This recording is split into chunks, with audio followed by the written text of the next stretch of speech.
డబ్బు, అనారోగ్యం, ఉద్యోగం, వ్యాపారం, అప్పులతో బాధపడుతున్నారా? మీకోసమే లాంచ్ యువర్ ఫ్యూచర్ ప్రోగ్రామ్. నమస్తే రమ్మగారు. నమస్తే జయ. రమ్మగారు, మనం వివిధ దేశాల కథలు కూడా చెప్పుకుంటుంటాం కదండి, చైనా కథలు అట్లా ఇట్లా. సో ఏదన్నా వేరే దేశం కథ చెప్పండి అండి. రష్యా జానపద గాథ చెప్తాం. ఓకే. ఈ రష్యన్ స్టోరీస్ బాగుంటాయి జయ, భలే సరదాగా ఉంటాయి. చిన్నప్పుడు దాన్ని తెలుగులోకి అనువాదం చేసిన పుస్తకాలు బోల్డ్ అని చదివే వాళ్ళని. చిన్న మట్టి ఇళ్ళని అవని ఇవని బోల్డ్ పేర్లు తమాషాగా ఉంటాయి వాళ్ళవి. బాగుంటాయి కథలు. పిల్లలకి చెప్పడానికి చాలా బాగుంటుంది, సరదాగా వినొచ్చు హాయిగా. తప్పకుండాను. ఏమిటో నాకు ఆ పిల్లల కథలు చదవటం కూడా ఇష్టమే జయ. బేసిక్ గా కథలు ఇష్టం అంతే అంతే. పూర్వం అట రష్యా దేశంలో ముగ్గురు అన్నదమ్ములు ఉండేవాళ్ళు పల్లెటూరులో. పెద్ద అన్నయ్యలు ఇద్దరికి పెళ్ళిళ్ళు అయిపోయినాయి.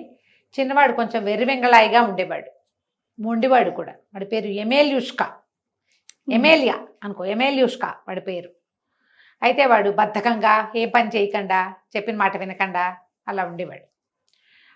బాగా చలికాలం అట. సంవత్సరంలో ఒక 6 నెలలు పిచ్చ చలి ఉండి బయటంతా మంచు, గందరగోళంగా ఉంటుంది. వీళ్ళకి ఆ ఇళ్లలో అలా పొయ్యిలు వెలుగుతుంటాయి. మనం ఇంగ్లీష్ సినిమాల్లో వాటిల్లో చూస్తాం, ఒక ఇది ఉండి భగభగ అది మండుతూ ఉంటుంది. అప్పుడు ఇల్లు వెచ్చగా ఉంటుంది. ఈ రష్యాలో కూడా అంతేట.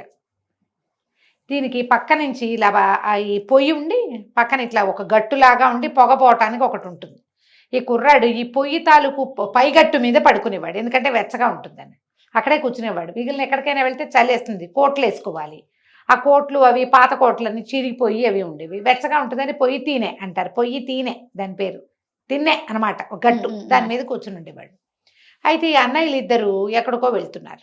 వెళ్తూ వెళ్తూ ఏం చెప్పారంటే, ఎమ్మెల్యే వదిన వాళ్ళ మాట విను, మేము బజార్ వెళ్తున్నాం, వేరే ఊరు వెళ్తున్నాం, నీకు ఎర్రటి జుబ్బా ఒకటి తెస్తాం, కోట్ ఒకటి తెస్తాం, మంచి మంచి వస్తువులు పట్టుకొస్తాము, చెప్పిన మాట వినాలి, వదిన వాళ్ళు చెప్పిన మాట విను విను అని పదే పదే చెప్పారు. చెబితే సరే వింటానులే అన్నాడు. అన్నయ్యలు ఇద్దరు వెళ్ళిపోయారు. ఈ వదిన గారులు ఇద్దరు ఈ ఎమ్మెల్యే ఇంట్లో ఉన్నారు.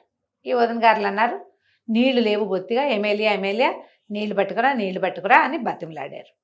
అయితే ఏమన్నాడు, అబ్బా ఈ పొయ్యితని మించి నేను దిగలేను, నా వల్ల కాదన్నాడు. అంటే వాళ్ళిద్దరు, మీ అన్నయ్య వచ్చాక చెప్తాము, నువ్వు కనుక ఇది చేసావంటే నీకు అవేవో వండి పెడతాం, వేపుడు కూర చేసి పెడతాం, మంచినీళ్ళు పట్టుకురా అన్నారు. సరే వీడు ఏం చేశాడు, పాత బుర్నిష్ కోటు అని రాస్తారు, ఓ పాత కోటు ఉంది వాడి దగ్గర. ఆ కోటు వేసుకుని పెద్ద పెద్ద బూట్లు తొడుక్కుని మంచినీళ్ళకి 2 బాల్చీలు పుచ్చుకుని దిగి వెళ్ళాడు. చలి ఎటాగో పోయి ఆ కోనేరు లాంటిది ఒకటి ఉంది, అక్కడికి వెళ్ళాడు. అది లోపల కొంచెం వెచ్చగానే ఉంటుంది, నీళ్లు కరిగి ఉంటాయి. అదేంటంటే ఈ కోనేరు లాగా ఉండి చిన్న చిన్న వీటిలాగా ఉన్నాయన్నమాట. అంటే దిగి వెళ్ళడానికి వీలుగా. వీడు ఆ నీళ్ళ దాకా వెళ్తుంటే ఒక చిన్న కంతలాగా ఒకటి కనపడుతుంది, గొయ్యిలాగా. వీడికి ఆ కంతలోంచి ఒక పెద్ద చేప ఒకటి కనపడింది, పెద్దంగా ఉంది అంతా. వీడు ఏం చేశాడు, అలాగా చెయ్యి కంతలోకి పెట్టి ఆ నీళ్ళ మీదకి టక్కిన ఆ చేపను పట్టేసుకున్నాడు. పట్టుకునేసరికి ఆ చేప గిల గిల గిల గిల కొట్టేసుకుంది. వదిలే నన్ను వదిలేయంది మనుషుల భాషలో. అమ్మా ఎందుకు వదిలేస్తాను, మా వదినలు ఏవో కూరలు చేసి పెడతామన్నారు, నేను పట్టుకెళ్తే చక్కగా కమ్మటి పులుసు వండుకు పెడతారు, కరకరలాడే వేపుడు చేసి పెడతారు, 2 కూరలు వస్తాయి, 2 రోజులు హాయిగా తినచ్చు, నేను వదిలిపెట్టను అన్నాడు. అనేసరికల్లా బతిమలాడింది చేప, నన్ను వదిలే, నీకు కావలసినవన్నీ చేస్తా నేను, నువ్వు ఒక మంత్రం చెప్తా, ఆ మంత్రం అను, నువ్వు ఏ పని అడిగినా జరిగిపోతుంది. అంటే ఆశ్చర్యపోయాడు, అలా జరుగుతుందా నిజంగా అన్నాడు. అక్షరాలా జరుగుతుంది. మత్స్యమిత్రుడి ఆనతితోటి నా కోరిక మేరకి నువ్వు ఏం కావాలంటే అది. మత్స్యమిత్రుడు నా పేరు చెప్పు, నువ్వు ఏదనుకుంటే అది అయిపోతుంది. అంటే వీడికి నవ్వొచ్చింది. చేప చెప్తోంది, అది నిజమా, అలా జరుగుతుందా, సరే అది గిలగిల్లాడిపోతోందని వదిలిపెట్టేసాడు. వదిలిపెట్టాక అటు ఇటు చూశాడు. వీడు 2 బాల్చీలు పట్టుకెళ్ళాడు కదా, ఏది అడిగినా జరుగుతుందో లేదో చూద్దాం అనుకున్నాడు. అనుకొని ఓ బాల్చీలు మత్స్యమిత్రుడి ఆనతి మీరకి నా కోరిక మేరకి మీరే నీళ్ళలోకి మునిగి 2 బకెట్లు నీళ్ళు నింపుకొని ఇంటికి నడుచుకుంటూ వెళ్ళిపోని చూద్దాం అన్నాడు. ఈ బాల్చీలకు 2టికి కాళ్ళు వచ్చినాయి, టకాటకా దిగేసాయి. ఫుల్గా నింపుకునే నీళ్ళు నిండా బాల్చీలు చక్కగా అడుగులు వేసుకుంటూ 2 బాల్చీలు నడవటం మొదలుపెట్టే బకెట్లు. వాటి వెనకాల ఈయలేసుకుంటూ ఎమ్మెల్యే కూడా ఇంటికి వచ్చాడు. జనాలంతా చూస్తున్నారు, ఏమిటి బకెట్లు ఇట్ట వస్తున్నాయి, ఆశ్చర్యంగా ఉంది. 2 బకెట్లు ఒక్క చుక్క కూడా తొణక్కండా 2 వెళ్ళిపోయి ఇంట్లోకి వాళ్ళ వదిన గారులు చూస్తూనే ఉన్నారు. ఈ 2 బకెట్లు వెళ్ళి వాళ్ళు మంచినీళ్ళు పోసుకునేందుకు ఒక టబ్బు లాంటిది ఒకటి ఉంది, ఒక కూజా లాంటిది, చక్కగా లేచి పైకి కూజాల్లోకి ఇట్లా వంచి నీళ్ళన్నీ వంచేసి తర్వాత దిగేసి యథాస్థానం ఎక్కడ అవి ఉంటాయో రోజు ఆ బాల్తీలు పోయి అక్కడ కూర్చుని ఆశ్చర్యం. వదినలు ఆశ్చర్యపోయారు, ఏమిట్రా ఇది అన్నది. ఇది ఒక మాయమంత్రం లేండి, మీకు తెలియదు అన్నాడు. పోయి మళ్ళీ పోయి నెక్కి పడుకున్నాడు. వదిన గారులు ఇద్దరు టీ పెట్టారు, బిస్కెట్లు కేక్ ఏదో చేశారు, పెట్టారు, తిన్నాడు. తిన్నాక వీళ్ళు చెప్పారు, ఎమ్మెల్యే మీ అన్నయ్యలు ఇవాళ సాయంత్రానికి వచ్చేలాగా లేరు, మనకేమో పొయ్యిలోకి కట్టెలు కావాలి, కట్టెలు లేనిదే కుదరదు, రేపటికి కూర లేదు, పులుసు లేదు, సూపు లేదు, వెళ్ళి కట్టెలు కొట్టుకురావా అన్నారు. అనగానే ఎమ్మెల్యే అన్నాడు, బాబోయ్ చలి నా వల్ల కాదు అంటే వాళ్ళు బతిమలాడారు. మీ అన్నయ్యలు వచ్చేసి చెప్తామన్నారు, నువ్వు వేడి రాగానే క్యాబేజీ సూపు వేడి సూప్ చేసి పెడతాం, పట్రా అన్నారు. సరే వీడు దిగాడు బయటికి, మళ్ళీ కోట్ వేసుకున్నాడు, బూట్లు వేసుకున్నాడు. కోటు బూట్లు వేసుకున్నాక వీడికి తట్టింది, ఇందాక బాల్చీలు వచ్చాయే ఇప్పుడు ఎందుకు రావు అని చెప్పి ఓ రంపం, ఒక ఏమంటారు గొడ్డలి, ఓ తాడు ఎక్కన్నారు, మత్స్యమిత్రుడి ఆనతోటి నా కోరిక మేరకి స్లే ఎక్కండి వెళ్ళిపోదాం మనం అన్నాడు. లోపల నుంచి గొడ్డలి, రంపము, ఓ పెద్ద తాడు టకటక నడుచుకుంటూ పోయి బయట స్లే అని ఉంటుంది, ఈ మంచులో నడిచే బండి, ఆ స్లేకి స్లెడ్జ్ అంటారు. అవును, దానికి గుర్రం కట్టాలి. ఇప్పుడు గుర్రాన్ని పిలవాల, పోయి ఆ స్లే మీద కూర్చుని, స్లే మత్స్యమిత్రుడి ఆనతి మేరకి నా కోరిక మేరకి మనం కట్టెలు కొట్టాలి, పద వెళ్ళిపోదాం, ఆక మేఘాల మీద వెళ్ళాలి అంతే అన్నాడు. గుర్రం అక్కడే నుంచుంది, స్లే బండి మాత్రం నడిచేయటం మొదలుపెట్టి. దీనికి 2 కర్రలు ఉంటాయి. అవి ఏం చేస్తారంటే ఆ 2 కర్రలు, ఒక తాడు కట్టి కర్రలు ఉంటాయి, ఈ గుర్రాన్ని కట్టాక ఆ తాడు నీటు వెనక్కి లాగి ఆ గుర్రం కదలకుండా బిగించాలి. వీడు అవి బిగించల, అవి 2 ఇట్లా బయటికి వేళ్లాడుతున్నాయి, తాడు ఒక ఇంతంత కర్రలు. ఇప్పుడు బండి వెళ్తూ ఉంటే ఈ కర్రలు గాల్లో పరిగెడుతూ ఉండవు, ఎదురుకుంటా వచ్చిన వాడిని పటాపటా కొట్టేస్తాయి కదా. ఇక బండి పరిగెత్తడం మొదలుపెట్టింది. జనమంతా నిర్ఘాంతపరిచేసారు, మంచు రేగిపోతోంది, బండి ఎట్టా వెళ్తోంది, గుర్రమేది, దాంట్లో కూర్చుని కనపడుతున్నాడు ఎమ్మెల్యే. అక్కడి నుంచి ఇప్పుడు 2 కర్రలు ఉన్నాయా, వచ్చిన వాళ్ళని ఎడాబెడా లాగేసి కొట్టేసి లాగేసినాయి. అవి బండి ఆగదు, అందరూ మీద పడి పట్టుకోవడానికి ప్రయత్నం చేశారు, అది ఆగల. అక్కడ ఏదో సంత జరుగుతోంది, సంతలో సగం మందిని కొట్టినాయి ఈ కర్రలు. అది ఆ సంత మీదగానే వెళ్తుంది, వీడు బండి ఆపట్లేదు, అది ఆగదు, మంత్రం మీద పోతోందిగా. ఇక పరిగెత్తుకుంటూ వెళ్ళిపోయింది అది. జనాలంతా వెయిట్ చేస్తున్నారు వీడు మళ్ళీ తిరిగి రావటానికి. వీడు అడవిలోకి వెళ్ళి కట్టెలు కొట్టే దగ్గర ఆగి, రంప మంచి ఎండిన చెట్టు చూసి కొయ్యి, గొడ్డలి నువ్వు పేళ్ళు కట్టు, తాడు నువ్వు వాటిని కట్టే అన్నాడు. ఈ మొత్తం ఈ రంపం పరిగెత్తుకుంటూ పోయింది, ఒక పెద్ద చెట్టుని అడుగు నుంచి కోసేసింది, గొడ్డలి టపా ముక్కలు కొట్టేసింది. ఈ తాడేమో అన్ని ముక్కల్ని కొట్టేసింది, కట్టింది తాడు పెట్టి. కట్టంగానే ఓ కట్టెలు చక్కగా స్లే బండిలో వచ్చి కూర్చోండి అన్నాడు. కట్టెలు మొత్తం నడుచుకుంటూ వచ్చి స్లే బండిలో కూర్చుంది. మళ్ళీ బండి ఎక్కాడు, ఇంటికి వెళ్ళిపోదామన్నాడు. మళ్ళీ మంత్రం చదివాడు, స్లే బండి మళ్ళీ వెనక్కి తిరిగింది. జనాలంతా వాడి మీద పడి పట్టుకోవటానికి యథాశక్తి ప్రయత్నం చేశారు. ఈసారి ఏం చేశాడు, ఇందాక కర్రలు అందరికీ తగిలినాయిగా, కర్రలు లోపల పెట్టేశాడు, ఆ కోలలు ఎవరికి తగల. కానీ బండి మీద బండెడు కట్టెలు ఉన్నాయి, పెద్ద చెట్టు, మొత్తం చెట్టు స్లే బండి మీద ఉంది. ఆశ్చర్యపోయాడు, 10 రోజులు కూడా బయటికి వెళ్ళక్కర్లా, ఈ కట్టెలు 10 రోజులకు వస్తాయి, వీళ్ళకి తిండికి కట్టెలు కావాలి, ఈ ఇంట్లో వెచ్చగా ఉండటానికి కావాలి. తీసుకుపోయాడు, లోపలికి వెళ్ళిపోయాడు. బండి అక్కడ వదిలేశాడు, కట్టెలు వాటి దారిన అవి కూర్చున్నాయి, రంపము గొడ్డలేదు వాటి దారిన అవి లోపలికి వెళ్ళిపోయినాయి. వదిలేక ఆశ్చర్యంగా ఏమిట్రా నాయన ఈ గోలు ఏమిట్రా అంటే, అబ్బా క్యాబేజీ పులుసు అన్నారుగా, వేడివేడిగా సూపు కాచివ్వండి అంటే సూపు కాచి ఇచ్చారు, తాగేసి తిని మీద ఎక్కాడు. ఈ ఊళ్ళో ఉందన్న కొంతమంది జనం వెళ్ళి పై ఊళ్ళో ఉన్న రాజుగారికి కబురు చేశారు, ఇక్కడ ఒకడున్నాడు పొగరుబోతు ఎమ్మెల్యే, వాడు ఇష్టం చేసి పారేస్తున్నాడు, వాడు గుర్రం కట్టకుండానే స్లే బండి నడుస్తోంది, వాడి సంగతి చూడాలని. రాజుగారు ఏం చేశాడు, ఏమిటో వాడి సంగతి చూద్దామని ఒక అధికారిని పంపించాడు. ఆయన వచ్చి పద అని ఎమ్మెల్యే అని పిలిచాడు. పిలిచేసరికల్లా నేను రానన్నాడు. ఎందుకు రావు, సైనికులు తీసుకొచ్చి నిన్ను వీడి చేస్తారని ఆయన సైనికుల్ని పిలిచాడు. పిలిచేసరికి ఎమ్మెల్యే ఏమన్నాడు, మత్స్యమిత్రుడి ఆనతోటి నా కోరిక మేరకి ఈయనకు సన్మానం చేయండి అని ఈ తలుపుకి అటు ఇటు నిలబెట్టిన ఒక చీపురికి ఒక దుడ్డు కర్రకే చెప్పాడు. చీపురు దుడ్డుకర్ర చితకొట్టు వదిలిపెట్టినాయి ఆ వచ్చిన అధికారిని. ఆయన నగరానికి వెళ్ళే వరకు తరిమినాయి. తరిమితే ఆయన చెప్పాడు, వాడు సామాన్యుడు కాదు, వాడు ఏదో చదువుతాడు, వాడు చదవంగానే చీపురు వచ్చి కొట్టింది, కర్ర వచ్చి కొట్టింది, మంత్రాలు ఉన్నాయి వాడి దగ్గర, తెలివిగా ఎవరినైనా పంపించండి అన్నారు. ఒక దళవాయి ఉన్నాడు, వాడికి జీతం తక్కువ, ఉద్యోగం చిన్నది, తెలివి మాత్రం అఖండుడు. వాడిని పంపారు. వాడిని పంపితే వాడు వచ్చి, ఎమ్మెల్యే నువ్వు బంగారు కొండపోయి, నీలాంటి వాడివి నువ్వేనోయ్, నువ్వు రావాల్సిందేనోయ్ అని పిలిచాడు. పిలిస్తే వీడేమన్నాడు, అబ్బాయి చలి, ఈ కోటేమో చిరిగిపోయింది, వాడికి కోటు తెప్పించుకుందాం అలాంటివి ఏం తట్టల. అంత తెలివిగలవాడు కాదు, వాడి తెలివి అదో రకం, వెర్రి వెంగళాయ అంటారు వాడిని. వెంగళాయ వాడి పేరే అది. ఈ పొయ్యి తీన మీద పడుకున్నాడుగా, ఓ పొయ్యి తీన మీద ఉన్నాడు వాడు, ఆ గట్టు మీద ఉన్నాడు.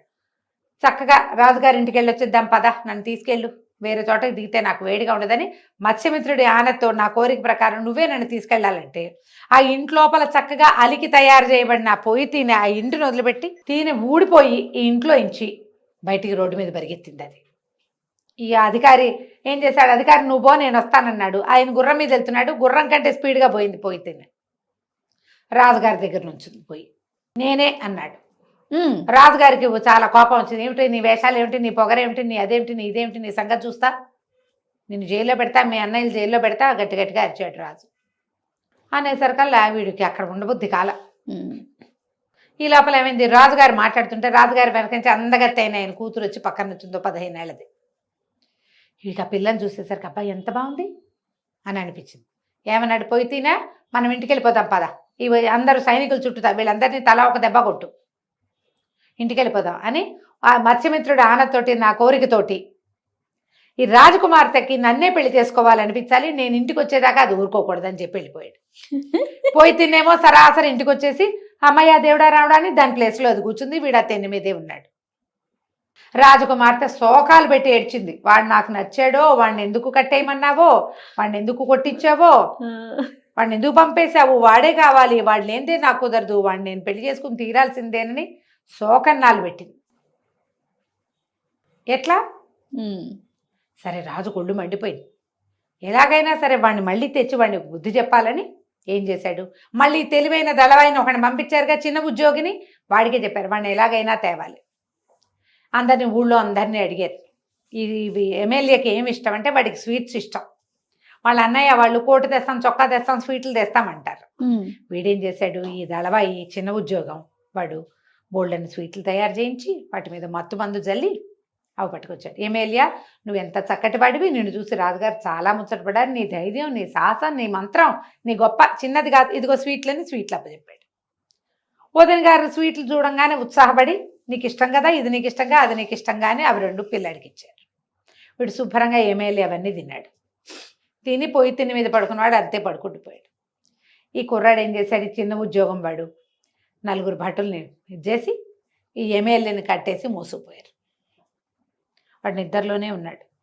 ఆ నిద్ర వాడినే తీసుకుపోయారు. తీసుకెళ్తే రాజు అన్నాడు, వీడికి బుద్ధి చెప్పాలి, వీడి మంత్రం పారకూడదు, ఈ నిద్రపోతున్నాడు కదా, మత్తులో ఉన్నాడు, వీడిని ఒక పీపాలో పెట్టారు. పెట్టంగానే రాజకుమార్తె లవో దిబోమని ఏడ్చింది. పీపాలో పెడుతున్నావు, వీడిని ఏం చేయబోతావు, నాకు పెళ్లి చేస్తానన్నావు, పెళ్లి చేసుకుంటాను, వీడినే పెళ్లి చేసుకుంటా, లేకపోతే నేను చచ్చిపోతానని కేకలు పెట్టి ఏడ్చింది. రాజుకి ఇక విరక్తి పుట్టింది. ఈ పిశాచాన్ని కూడా ఇందులో పెట్టండి అని చెప్పేసి దాన్ని కూడా ఏం చేశారు, ఆ పిల్లని ఆ పీపాలో కుక్కేసి మూత పెట్టేశారు. తీసుకెళ్లి దాన్ని మోసుకుంటూ తీసుకుపోయి ఓ పడవ ఎక్కించి సముద్ర మధ్యంలో వదిలిపెట్టేశారు. అయ్యో, ఆ పిల్ల దుఃఖం పడి సేపు ఏడ్చింది.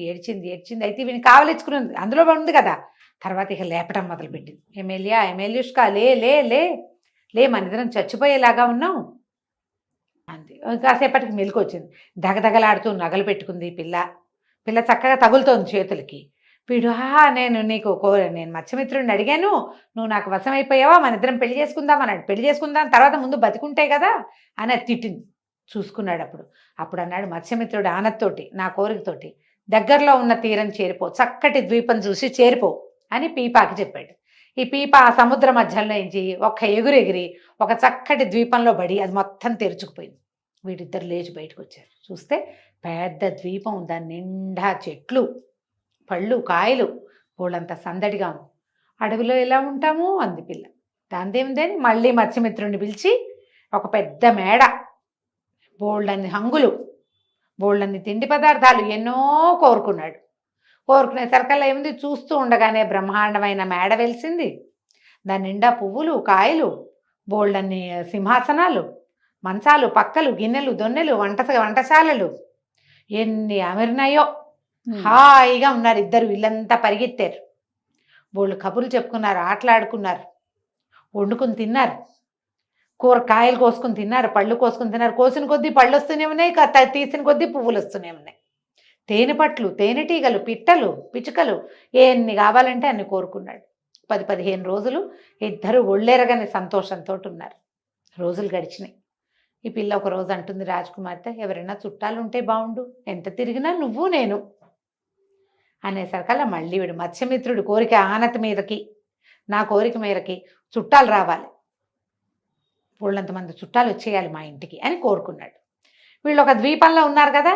ఈ ద్వీపం నుంచి వీళ్ళు చూస్తుండగానే సముద్రం మీద ఒక పెద్ద వారధి లాంటిది ఒకటి ఏర్పడింది. అది వాళ్ళ ఊరి దాకా వెళ్ళిపోయింది. అది వాళ్ళ అన్నయ్యలు ఇద్దరు, వదినలు ఇద్దరు ఓ బండిలో ఆ వారధి మీద నుంచి వచ్చేసారు. బండి దిగి పరుగెత్తుకుంటూ వచ్చారు అన్నయ్య ఇద్దరు, కొత్త బట్టలు కట్టుకుని చక్కగా. వీళ్ళిద్దరు ఇప్పుడు రాజు రాణి ఈ ద్వీపానికి. వీళ్ళకి వచ్చే చుట్టాలు మురికి బట్టలు కట్టుకుని పాత కోట్లు వేసుకుని ఎందుకు వస్తారు?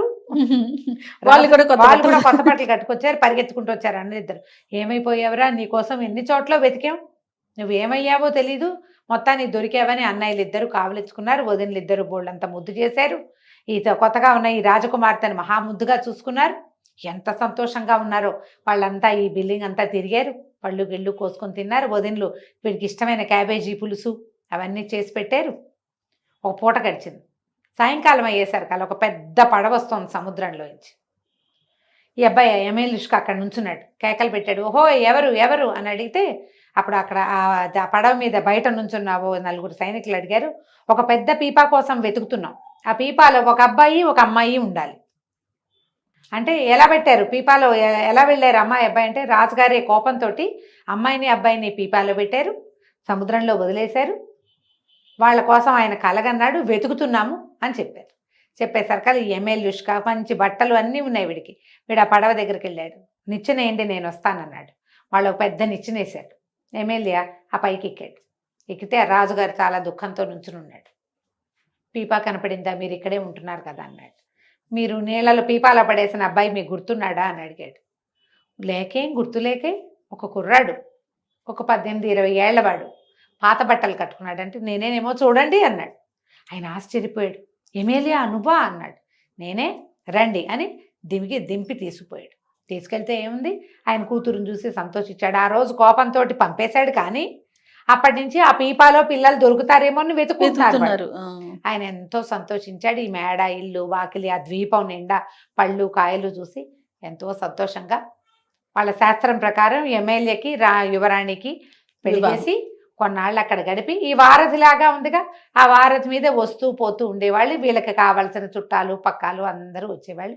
ఎమ్మెల్యే యువరాణి సంతోషంగా ఉన్నారు. చూడు ఎంత బాగుందో స్టోరీ. కథకి మనం ఇంటికి. రైట్ రమ్ గారు, నమస్తే. నమస్తే.